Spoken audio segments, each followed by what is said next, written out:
2022 সালে শুরু হওয়া রংপুর হাইটেক পার্কের পুরো কাজ গত বছরের জুলাইয়ে শেষ হওয়ার কথা থাকলেও এখন পর্যন্ত কাজ হয়েছে মাত্র 25%। সবশেষ কাজ হয়েছে গত বছরের 2 আগস্ট। আওয়ামী সরকারের পতনের পর কাজ বন্ধ করে চলে যায় ভারতীয় ঠিকাদারি প্রতিষ্ঠান এল&টি। ফলে প্রকল্পের ভবিষ্যৎ নিয়ে দেখা দিয়েছে অনিশ্চয়তা। যদি এটা কমপ্লিট হয়ে যায় দ্রুত, তখন আমরা 1 বছর বা 6 মাস অপেক্ষা করে এখানে আমরা শিখতে পারতাম। এখান থেকে ট্রেনিং করে নিজেরা কিছু আর্ন করতে পারতাম বা আমাদের কর্মসংস্থানের একটা জায়গা তৈরি হতো। আইটি পার্কটা যদি হইতো তাহলে অনেক বেকার কর্মসংস্থান সৃষ্টি হইতো। এই কাজটা যদি কমপ্লিট হয় তাহলে অবশ্যই আমাদের গ্রামবাসীর জন্য অনেক উপকার হবে। তো আমাদের অঞ্চলে যে আশেপাশে বাজারগুলো আছে সেগুলো একটু চাঙ্গা হবে। কাজ শুরু করতে সংশ্লিষ্টদের সঙ্গে যোগাযোগের চেষ্টা চলছে বলে জানিয়েছেন জেলা প্রশাসক।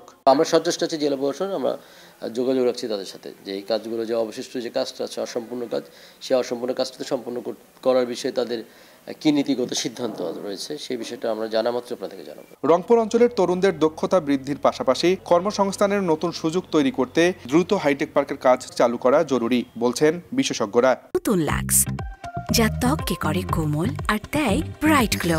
ট্রাই করো লাক্স।